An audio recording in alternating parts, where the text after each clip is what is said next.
let's just fucking do that. Oh, hello, welcome to the KBeatBot Podcast. Yes, fantastic. Yes, we are back. And I say we, it's just me. Welcome. Thank you so much for taking some time out to give me a little listen today. I hope you're doing well. If you are new here or listening again, well, which doesn't happen, but if you are new here, check out in the description, in the YouTube description, there's timestamps. So you don't have to listen to me talk all the way through. You can just click on a timer, the timestamps, and that'll get you through to a part that you might want to listen to. But how are you doing? It's been a fucking while, hasn't it? It's been a wee while. I think it's been over, 4 months? It's not 4 months. It's been a couple of weeks, a few weeks. I did record a podcast a couple of weeks ago, but it wasn't, let's just say it wasn't appropriate. And we will discuss that later on in this episode. But let's just jump right into it here. Today's topic is going to be centered on the royal family, essentially. There's been a few newsworthy topics that have come up in the last few weeks, shall we say. Obviously, on Friday, Prince Philip died. And then we had the Meghan Harry interview a few weeks ago with Oprah. And then a couple of years ago, we had the Prince Andrew and Jeffrey Epstein shebang, essentially. So today I'm just going to touch on them. I'm going to make this as quick as possible. I do not want to be doing this and talking for fucking hours about the royal family, because who gives a fuck? But just finish with more water. First, we always start off the podcast with a wee beer. And today we are drinking a Fierce. It's called Fierce. It's called Split Shift, West Coast IPA. It is from somewhere. I think it's Scottish. Why am I always getting these Scottish beers? Oh right, yeah, it's from my hometown, Aberdeen, Dyson, Aberdeen. Fantastic. Okay, cool. So it's from Aberdeen, our hometown, and today we're going to drink this. Yeah, straight from the can, because it's Sunday. It is Sunday today. Nice, beautiful day. Did you see the snow yesterday? What the fuck's going on with the snow in April? Snow in fucking April, man. Ooh, that's all right. Ooh, it's got an aftertaste. Okay, so we'll rate that beer at the end of the podcast. We'll always rate it out at 69. But let's just start off by saying, how are you doing? How are you surviving? Are things starting to look up? Things are opening up, aren't they? Things are hopefully looking on the bright side for us. Gyms are opening up soon, I think on the 26th in Scotland. So that's good. I'm having a bit of lockdown fever. I've dyed my hair blonde, if you don't know, so I am now a blonde cunt. And things are just going a bit too crazy. So I need to get outside. I need to go to the gym. I need to see my friends. Friend, singular. Hi, Stephen. How you doing? I need to get outside, essentially. I try and get outside as much as possible, but then there's nothing to do. You just walk around. Let's go for a walk. Let's go for a coffee. Let's go to a coffee, stand by the door, order a coffee, pay £4 for it, and then walk through the meadows, walk through the park. That's literally everyday activity, isn't it? So walking and working out at home and reading books. When I say reading books, watching videos on YouTube. Anyway, I hope you're all doing well. Please let me know if you want to have a wee conversation. I'm going to be talking about some controversial topics here. Some of you will agree, some of you will disagree. I want to have a conversation with you about what I think. Now, the topics I am going to touch on, as I said before, is the royal family. It's difficult to talk about this. And you may not think, why is that difficult? But it is difficult to talk about this because you will find out later on that you could potentially get in a lot of trouble for actually having these conversations, for opening up these dialogues. But we're going to have it anyway because we're a small channel and I don't think I'm going to be thrown in prison again. Wait, what? So let's just kick right into it there. Have I done everything for the intro? Yeah, fuck it. Right, let's just go into it. So Prince Philip died. R.I.P. Condolences to the family. Do I care? No. I don't give a fuck. I really don't give a shit. Um, directly, I don't give a shit. But Prince Philip dying, um, anyone who dies in a context of family or anyone passing away is sad. It's sad to hear. You don't want to hear it. And for him, it's his time to go. He was 99. He was turning 100 in 2 months' time. Like it's like, mate, you've done it. You've won the game. You've won life. Let's get you on to the next pastime and see you later. Goodbye. But he's passed on, and this has kind of opened up a conversation for me to have with you, if you're listening, about what do you think about the royal family and their relevance in British society and how they have such control over us, which you may not know, or you may know more than I do. I'm just stating these things as a very Passover perspective. I'm like a bird just flying over. I could be wrong, and if I am wrong in what I'm saying, please correct me. Give me a comment down below if you want, or give me a message on Instagram. You can find all my social in the description. I want you to kind of counter me in my opinions and what I think, essentially, because I'm going to have some strong opinions here, and I think some people will agree, some people won't. So yes, Prince Philip died, and as I said, it's sad for the family. But this kind of brings us to the question of, ultimately, the Queen is also in her 90s. She will pass on soon. She will die soon. We can all accept that. She is 92. No, she must be 95. I have no fucking idea. I should know this. I did a quiz about this before. Let's just see how old she is. 94. She's 94. She's almost 95. Sorry. So she will die eventually. Like, she has to. She'll probably outlive me, to be honest. She'll probably live till she's 120. And for a lot of us, this may not seem like a significant event. And for some people, it may be a significant. You have the two sides of the royalists and the people who just don't give a fuck. There are people who just want to get on with their lives, and then they have the royalists who actually like the royal family and support them and embody their livelihoods. No, not livelihoods. Sorry, they embody who the royal family are and look up to them, essentially. But this question of Prince Philip dying, this means that our monarchy, I hate to say that, our monarchy, and that's the tone I'm going to take with this, will pass away in a few years, I would say. Maybe soon, maybe not. And this brings up some questions about, do we require a royal family to function? Do we need to have a royal family in the United Kingdom? My direct opinion is no, we don't. Do I respect the royal family? No. Do I have any time for the royal family? No.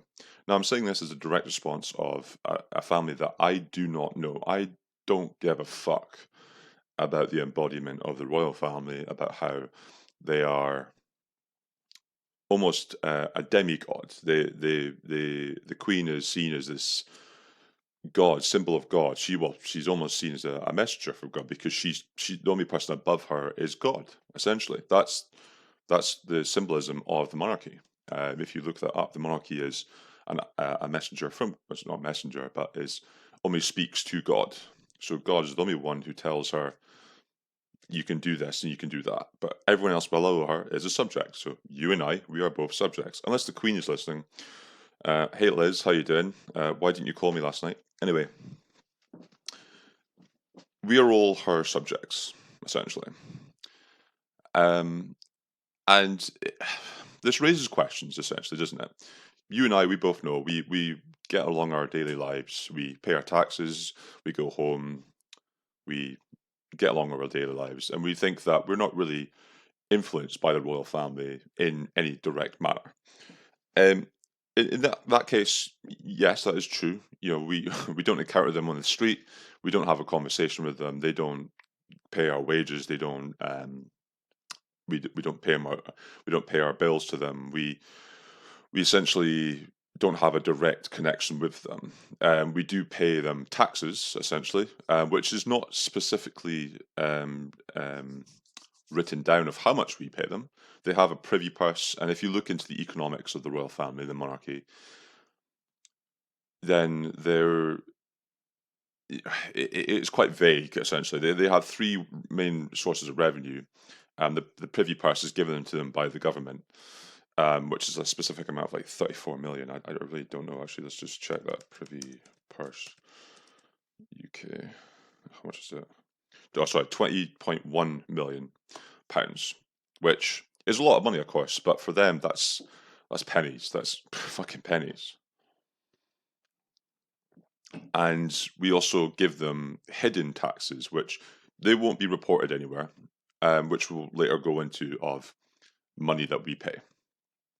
And this raises a question as well of, if with your tax, what you pay, do you know where your 20% or 40% or 60%, where that goes and how that's spread out essentially? And this might be another conversation we can have about the government and what they do with our taxes essentially. Because for me, I pay 20% of my tax because I'm poor, and your national insurance contributions. But where does that 20% go? Does it go to education? Does it go to property? Does it go to the police force? Does it go to hospitals? Does it go to public transport? You're never told this. It's never divulged to you. You only get reports from your local councils about, okay, this is how much the spending is, but they never tell you how much money the tax revenue really goes and is divvied out to. So the question that opens up is, the monarchy is going to pass away. The Queen's going to pass away, and that means Prince Charles is next in line, and with William, his son, in line after that. Now, Prince Charles is in his 70s. He's an old man. Um, and the Queen, if you think about the Queen, if you're listening to this podcast, she's been around for 95 years almost. She's been part of our lives for most people's lives. She's been around she's older than your grandparents, maybe some of your great grandparents. She's been queen since 1952. My mum was even born then. She's been around and in power for a very long time, and she's been embodied in our lives for so long that we don't know a life without them. And the question I want to raise is really, is that a good thing? Do we need to have this kind of symbol of monarchy, of a leader, almost seen as a demigod, someone that we have to symbolize? Now, as you could tell by my previous tone, I don't agree with it. I don't think that should happen. And I have to be careful with my words because it is illegal to actually talk about almost treason, about abolition of the monarchy. And I'm not going to skim over what I think. I think my points will be clear, but open up some conversations about really why we do have this royal family. If you talk to anyone about why we have a royal family, the royalist side, their argument would be, we have a royal family because they represent an ideal of British society. So they are a figurehead for British society, about being proper, about being leadership, about giving hope. And this was really strong during the World Wars, and afterwards, about recovery, about leadership, and about, as I said before, hope. Recovery, leadership, and hope. RLH. And if you see the King's speech, that film is centralized upon King George, was it? Oh, I think it was King George. I don't know. King George, about him talking during World War II, giving hope to the troops and to everyone at home. As was Winston Churchill, if you think about these speeches and liberation of them giving hope to society, of British society. But we're coming to times now where questions are now being asked all the time. We're in this period of cancel culture. And most recently, the biggest scandal was with Prince Andrew, where he was associated with Jeffrey Epstein on Epstein Island. So basically, Jeffrey Epstein had this island where he would invite underage women, sorry, girls, well, not women, girls to their island to perform massages, sexual favors. I think they had sex as well. And there was a group of Jeffrey Epstein, of very powerful men that were involved. Bill Clinton, example. Prince Andrew was one as well. There was the guy from Victoria's Secret, but he's a billionaire. Very rich, powerful people.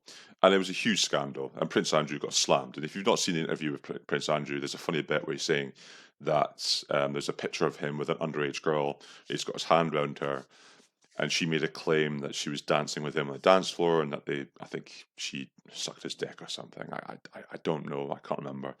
But basically, she said that he had sex with her when she was 17 or 60, I can't remember the age. And she made a remark about how they were dancing in a nightclub and he was sweating so much. And the cringiest moment about the interview is when he says, "Well, I don't sweat because I was in the war and it was so scary for me that I can never sweat again." I mean, what the fuck are you doing? This literally just shows like what what a bunch of idiots these people really are. You know, they're very rich, but they can't even afford a PR team essentially. Um, so with that scandal, it really put onto light of the royal family about what they actually do, about what is their real purpose, other than being these very powerful people who can do what the fuck they want. And if you're listening to this just now, I think you should really just Google quickly, just for 2 minutes, just what the monarchy and the Queen and the royal family, they have so many liberations. So if you think about the Queen, she cannot be convicted under law for any criminal proceedings. So she could never be taken to court. She can never be upheld for any criminal acts, essentially. So she could basically commit genocide in the United Kingdom, and she couldn't be taken to court for it. That's essentially what she could do in the United Kingdom. She can't be taken to court for it. Maybe what's the World Court called? World Court of Human Rights, is that what it's called? So maybe. Well, whatever. Some international organization could possibly do that because they wouldn't be under her jurisdiction. But she could do that, and she could not be criminally charged in the United Kingdom. That's crazy. Why do we allow that to happen? Why do we allow that so much power in just one act, in that she can do what she wants? And what does that suggest as well? What does that suggest? So that means that she can act unlawfully, she can do what the hell she wants, and nothing can be brought against her. If you just think to yourself, if you were, I'm going to say the word here, I can't say it, omnipotent. If you're omnipotent, essentially that's what they're saying. So you can do what the fuck you want. What would you do? Would you try to get as much money as possible? Yes. Would you use criminal means to do that? 100% yes, because you're not going to get convicted for it. Would you use slaves? Yes. Would you bribe people? Would you commit horrendous acts? Yes. Now, do we hear about it in the news? No, we don't hear about it in the news, because that goes in conflict with the law set in 1879 that you cannot say anything bad about the royal family. You cannot say anything about them that will infringe them in a way which of criminal proceedings of the Queen. Now, obviously, we had Prince Andrew, who the evidence was quite clear that he was fucking young kids, essentially. When I say young kids, so I mean young girls on the island. But has he been arrested for this? No. The FBI have called for him to go to America to testify and to give evidence. Has he gone? No. If that was the common man, would they be locked up? Yes. They would be in jail for a very long time. So why do we give this family, and this is just one aspect I'm talking about here, about a family that are way above everyone else in not only wealth, but in stature and action. Why do we allow this to happen? The main argument against this is that royalists say, as I discussed before, about the kind of intangible, meaningful leadership and hope, that they bring a huge economic factor to United Kingdom, and this is true. They bring in, I think, over £1 billion a year, and this is due to basically tourists coming over from America, well, everywhere around the world, and they're going to visit Buckingham Palace, Sandringham, Windsor. About, if you think, anything you touch, essentially, any products you touch. So if you buy a first class stamp, you've got the Queen's head on that. That brings in money to Royal Mail. So if you think indirectly about that, Royal Mail. You think about the money you use. The Bank of England. You don't think cash is just printed off. People have to pay for that. Currency is a tangible item. You have to pay for that paper to be printed, for people to create that paper, and to replace that with equity in the Bank of England. The Bank of England is a royal institution. So there is huge links for the whole system of the United Kingdom and around the world of the royal family about how powerful they are. So any question about overthrowing them would have severe economic circumstances on the royal family. Sorry, on the United Kingdom and on the royal family, because they'd probably be put into a 2-bedroom bedsit in Devon somewhere. So this brings us back to the Queen and when she finally passes away, and her being part of our lives so symbolically. Does this raise any more questions about should we continue the royal family? Now, ultimately, we can't abolish the royal family. It's impossible, essentially, at the moment. And in our lifetimes, we will still have a royal family. We have to accept this. But conversations can start, and we can start to kind of question their significance in British culture and in our lives. With Charles taking over, we have a new head of state, essentially taking over from the Queen, which doesn't sound very important to you and I, but if you think about that, the Queen, as I said before, has been within our lifetime. She's been the monarch, and we're placing it with someone who the characteristics between the both of them are very different. The Queen has been very, should we say, more left wing out of the two, whilst Charles has been more right wing. The Queen has been very sympathetic. She's been more gracious, encouraging of the public. Prince Charles is a lot more straightforward and close cut, essentially. So, will this transition really open up these questions about, well, we're replacing the Queen, who people actually do like. Even myself, I look at the Queen and I go, okay, I don't stand by the royal family, but she's just an old lady. She's a cool, funky old lady that wears a crown. With Prince Charles, who's actually been portrayed as a bit of a cunt, to be honest. And with the time we live in now, 2021, cancel culture, will this now drive an incentive for people to really push on the royal family to say, we no longer like what you're doing here. We like the economic benefits, but we don't like that you have all these rights. And I think that really should be just a conversation we should start, essentially. Now, if you're a royalist and you listen to this, or you're someone that don't give a fuck, that's fine. I'm not going to argue with you. End of the day, like it doesn't affect our lives. And as I said before, this isn't going to change. Nothing's going to change. Literally, nothing's going to change. I think a good example of that, of nothing is going to change, is, and this is a personal kind of memory of, if you remember back in the election when it was Boris Johnson v Jeremy Corbyn, Boris Johnson knew he was going to win the election. It was going to be a landslide either way. He just didn't know by how much, essentially. But that's why he called the general election, because he knew at the end of 2019 he had Corbyn won. And one of the pinpoint points for me was a debate they had on ITV where the presenter asked both leaders, and this was at the height of the Jeffrey Epstein scandal with Prince Andrew, and Prince Andrew was, after that horrendous interview, was, big target on his back, people were after him.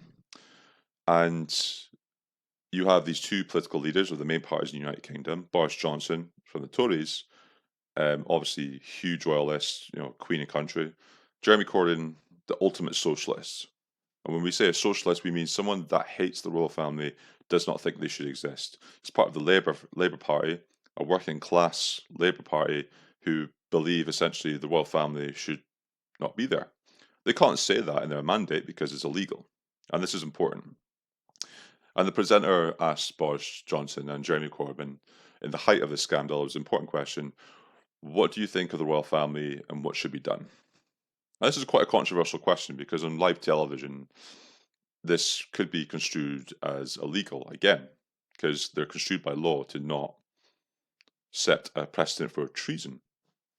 Boris Johnson was the first to answer, and without even acknowledging Prince Andrew or Epstein or the actual royal family itself, he said his answer. I can't remember the exact answer, but he was like, Queen and country stands firm, something like that. Like, he was trying to be Churchill in his answer.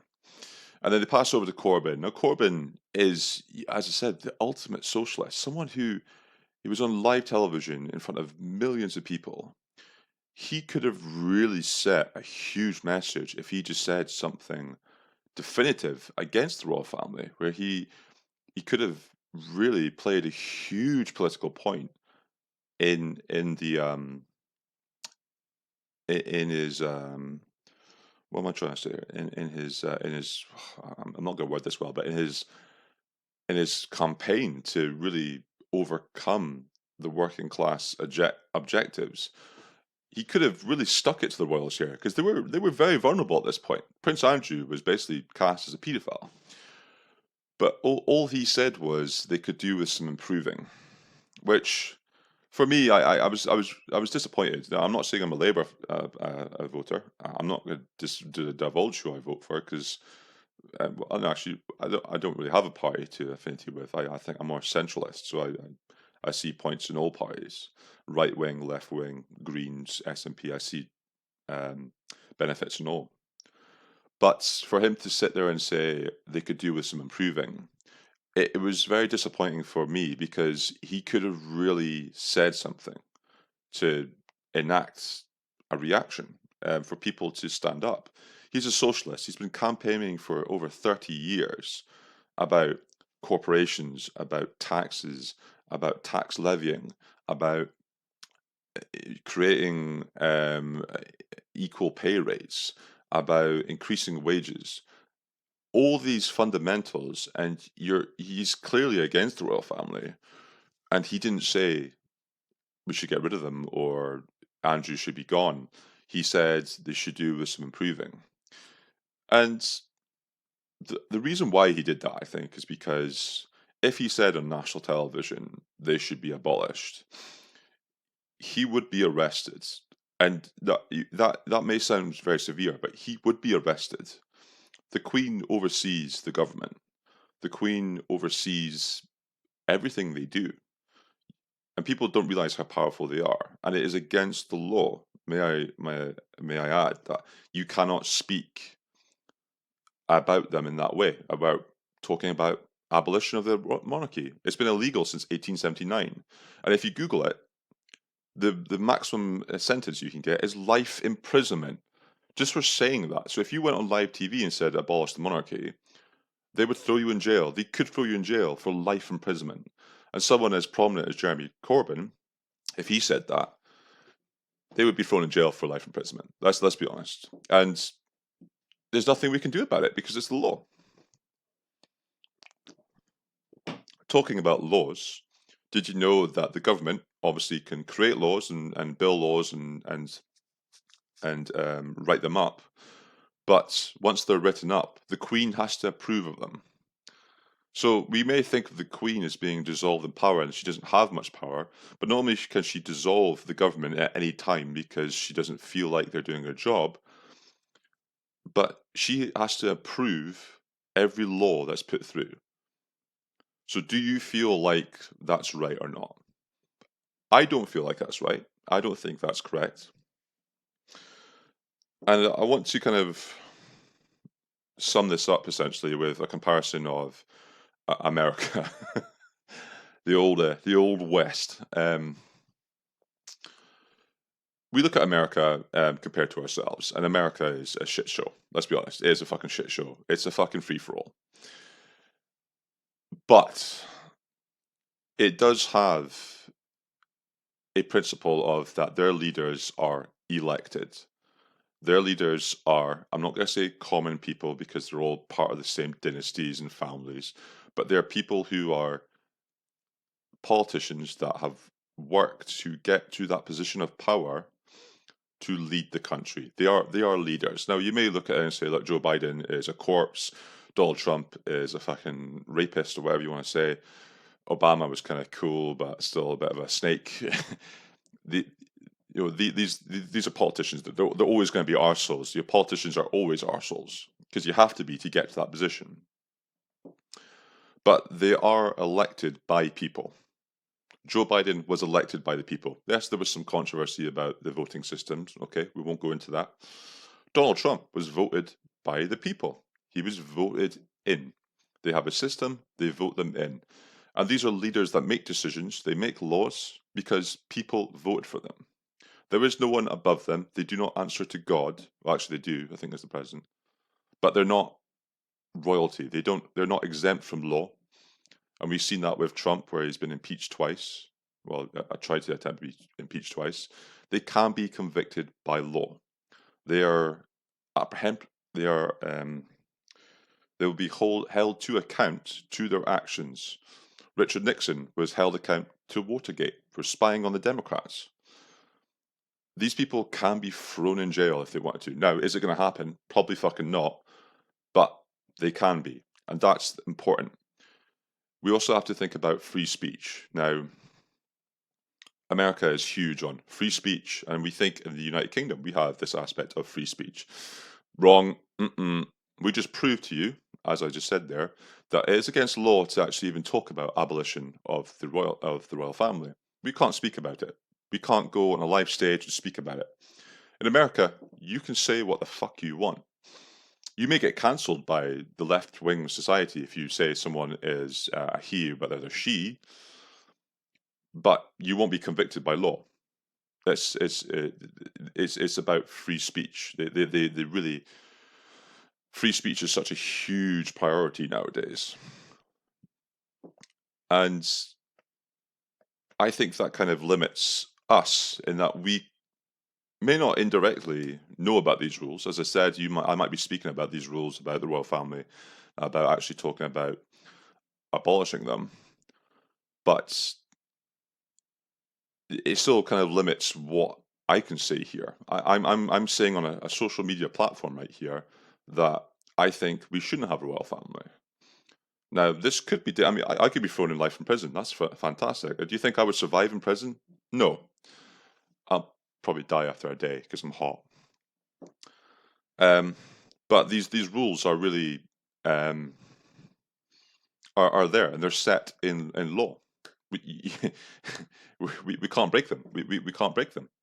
The court of law would find you guilty. Now, am I saying you would get life imprisonment? Probably not. You'd probably get a fine or something. But it's still a law to restrict our free speech on that aspect. And yeah, okay, you're with you and your mates, and you go out and you talk about them and you speak shit. That's cool. No one gives a fuck about that. But there is no real movement to even talk about or to state a conflict with the royal family. We've got movements to get rid of Muslims in our country, which is extremely racist, or sorry, xenophobic, sorry. We've got movements to get rid of black people in our country. We've got the BNP. We've got the BNP. Oh, fuck, sorry, I just got enough again. We've got the BNP, who basically want to get rid of every single person who's not of color, who's of color in our country. That's still allowed. That's still an element of free speech. But we do not have a movement at all, or parties. There have to be secret associations, I guess, to remove the royal family, which I think is wrong. But moving on, because this is the trolling. I take this back to the Harry and Meghan interview.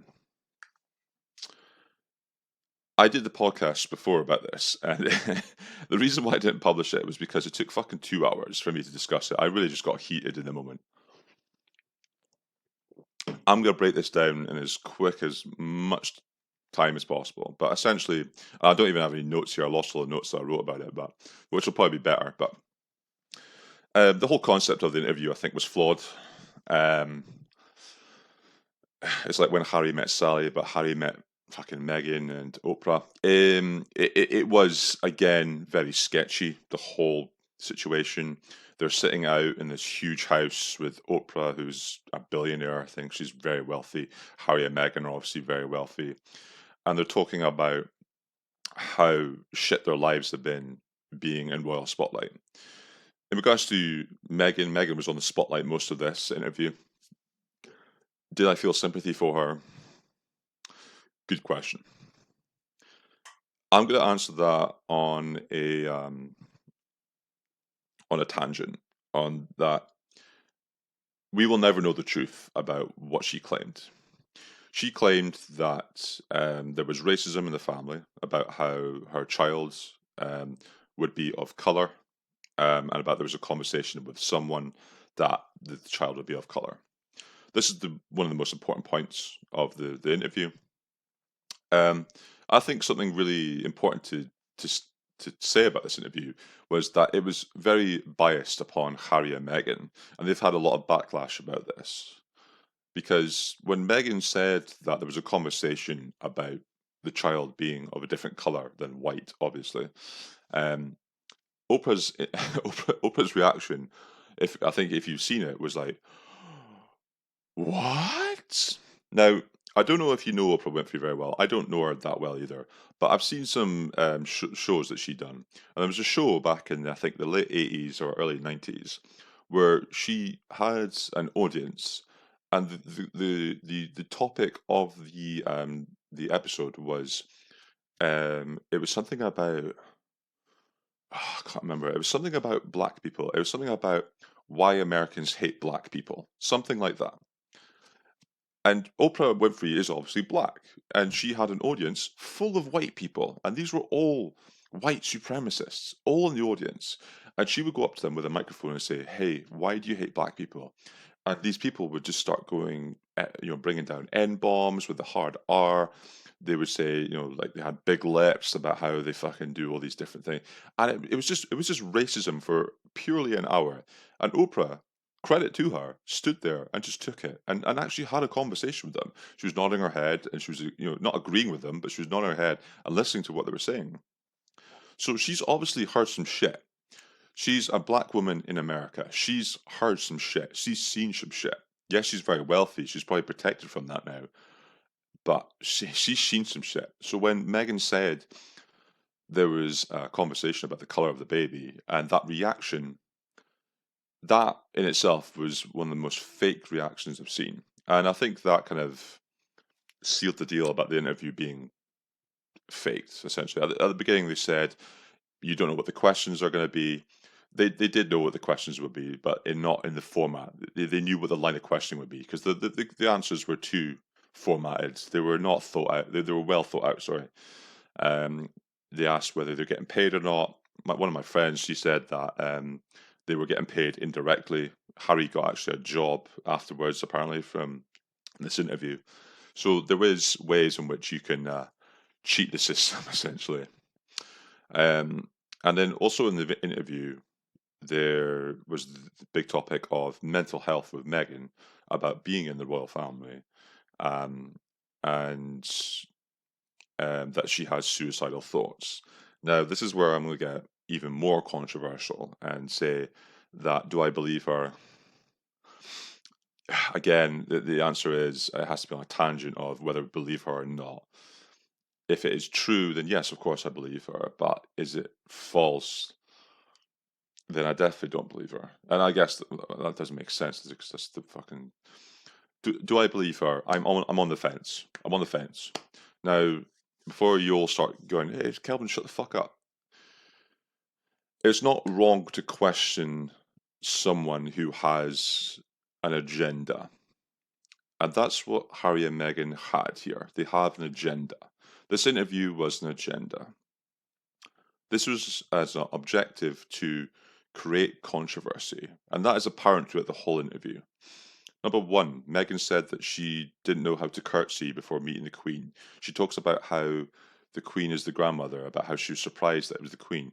You knew who the fucking Queen was. If I was dating Joe Biden's granddaughter and she said, "Oh, you're going to meet my granddad," I would know who the fuck I'm meeting. I know I'm meeting the President of the United States.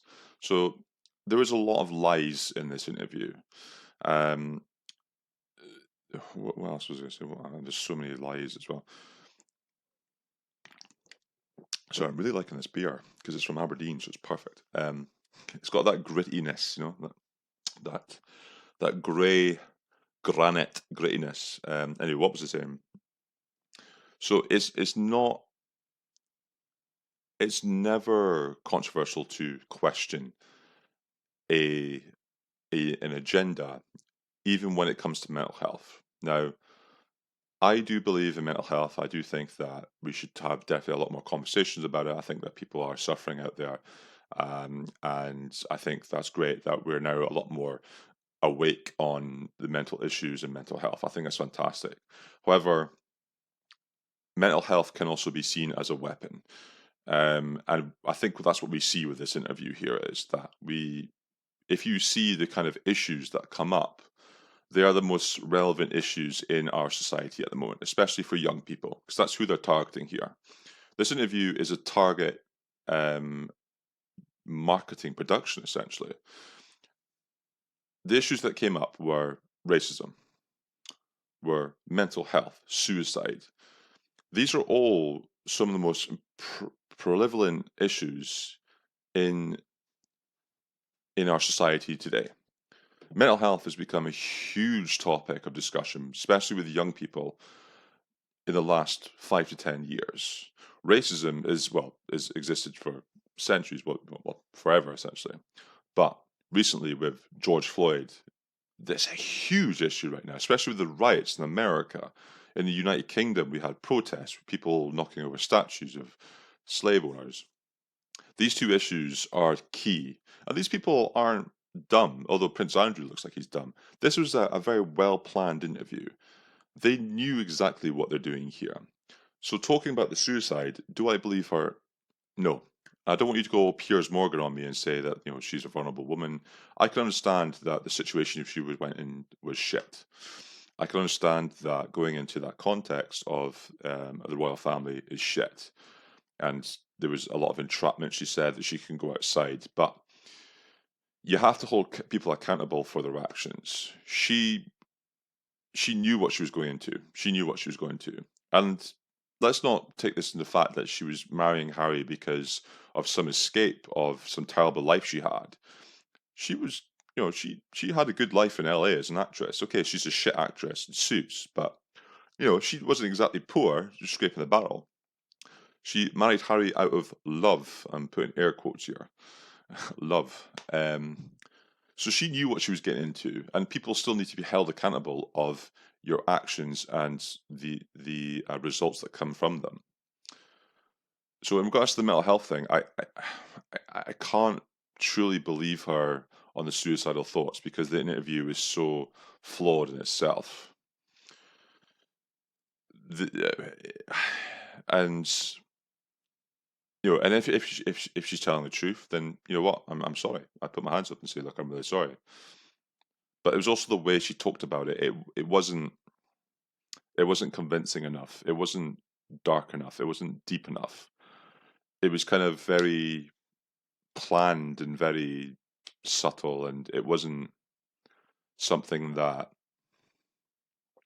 it wasn't the way you talk about suicide. Like it just doesn't make sense to me, that. So I'm not going to believe her on that. And controversial, if you don't agree with me, please let me know.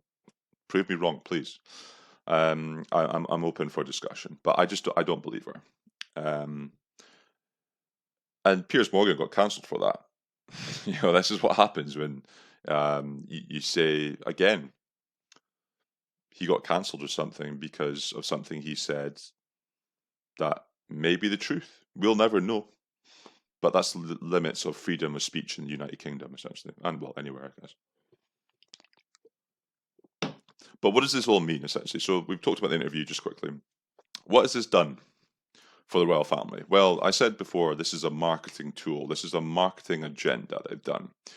So basically, Harry and Meghan have run away from the royal family because they couldn't take it. They just couldn't live with it. But what has this done? Well, the ultimate thing this has done is created relevancy. Because this creates relevancy in a couple of ways. Number one, so they pointed out racism in the family. They pointed out mental health issues with Meghan.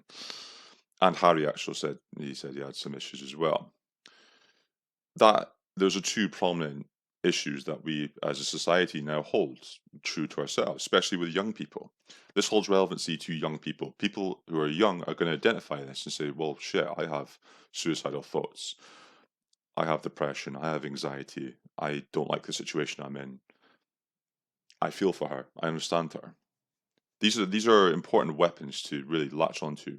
Racism has been huge the last couple of years. They've pointed this issue out, but they don't point out who said it. They don't say when it was. They don't say the exact words of the conversation. It's just a blasé comment that someone said. So we don't know the context of that comment. So no one can be held accountable. It puts the royal family on a bad light, but no one gets pinpointed and says, "Look, you're a racist," even though we know the royal family are a bunch of racists. Prince Philip wasn't he? So they talk about racism, which is again a very important issue with young people and well, everyone it should be, but especially with young people. Again, it gives them that relevancy because young people go, well, shit, they've had these issues with racism in their family. I've had issues with racism. Shit, I really feel for them. But did they really have those issues? That's the point here. We need to see past just the words they're speaking and see the context and see what they're doing here. It's a marketing tool. It's an agenda for them to be relevant. This is the important fact. The royal family is losing popularity.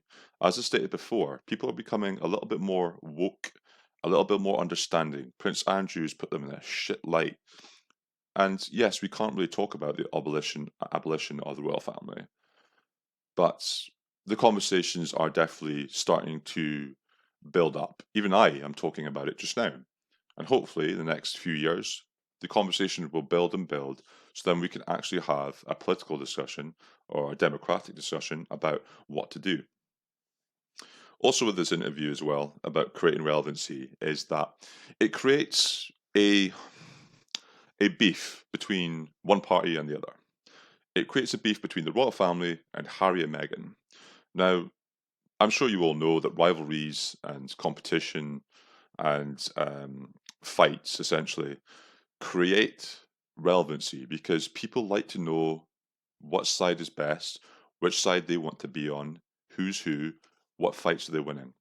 And even in that interview, there was slight digs at the royal family, but not at the Queen and Prince Philip. No, not the monarch, because that would be impossible to do because the Queen is untouchable.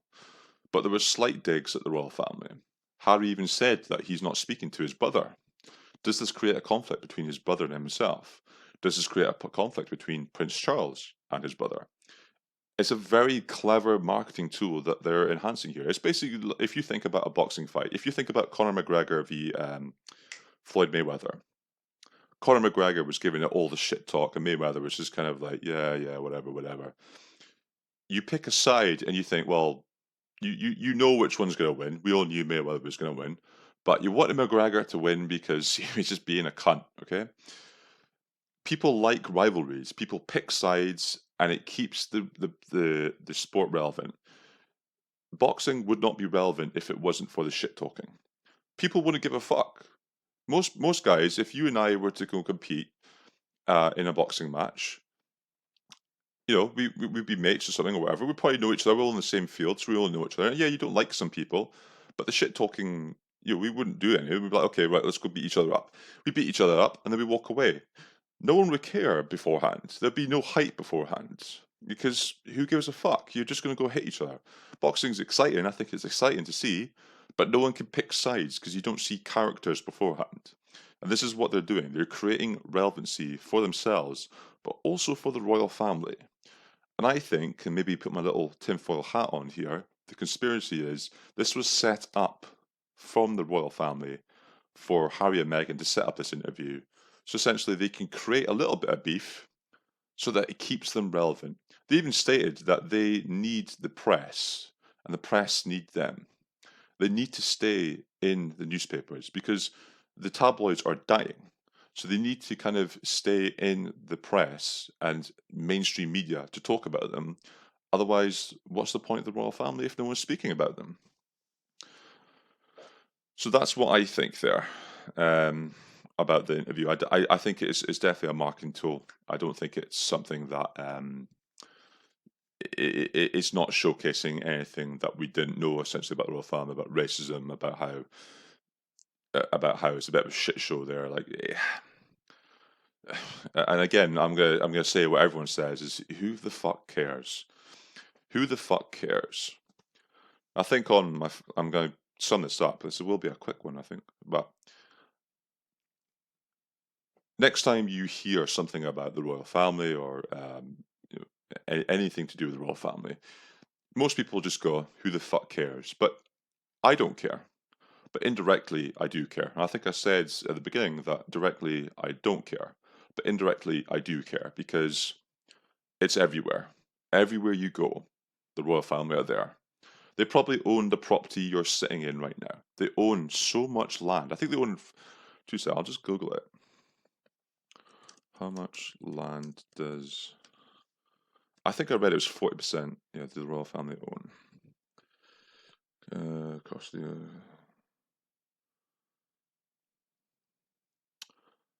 263,000 acres, which actually isn't okay. That's the Crown estate. So that's just the estate. I think I read somewhere that they own 40% of the land on the United Kingdom is theirs. And how did they get that land? By bloodshed. But yes, do we indirectly care about the royal family? Yes, we do. And you can't say no because you see them every day. You'll see them when you walk down the street. You see labels with royal decree on them. As we said before, Royal Mail. The NHS is royal based. It's got a royal stamp of approval on it. It's probably opened by a prince or a royal member of family. The sports you watch, again, I love Wimbledon, but who presents the trophy? The royals. They are a symbol of British life. And I guess the questions that we really have to ask is like, who cares if Prince Philip dies? Who cares if the Queen dies? Do we get a bank holiday, essentially, is what I want to ask. But indirectly, when this happens, the Queen passing away, how does that affect our lives going forward? Indirectly, it could have consequences. Directly, we might get a bank holiday. But indirectly, we're going to see our stamps change. We're going to see our money change. We're going to see a lot of services change. So yeah, I think I was just kind of leave it there essentially. As I said, my views on the royal family. I'm not a royalist. I'm against the royal family, and I think conversations need to kind of open up and see what we can do to rectify this problem. um, Let me know what you think. I've tried to make this as quick as possible. I'm sorry it's gone for a wee while, but I've tried to make it as quick as possible. Let me know what you think in the comments below. Give me a message on Instagram. It's the KBeatBot Podcast, or YouTube, KBeatBot. But yeah, I want to know what you feel and what you think. I predict that a lot of young people will agree with a lot of points I've said. Maybe not so much about what I said about Megan, but a lot of points maybe about the royal family. Maybe yes. I think more older generations may have a different opinion, but again, let me know. I need to rate this beer. Let's rate this fucking beer. This beer it's pretty decent. I've drunk most of it. And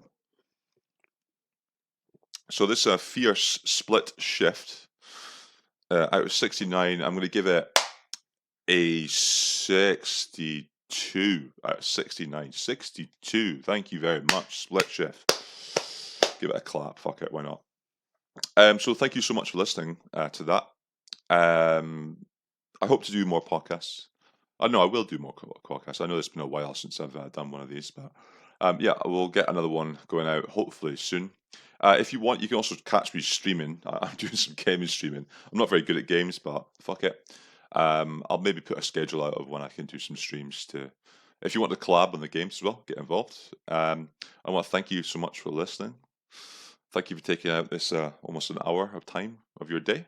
I hope you enjoy the rest of your day and or night. And hot my skin like a plum. Don't call me alpha when slap my bum. I'm in the bath, baby. I don't give a fuck. I should see the boys, but I'd rather see my duck. I'm having a bath, sugar. I'm hanging in my tub. There's bubbles in my ass, and it's better than the club. I'm in the bath, baby.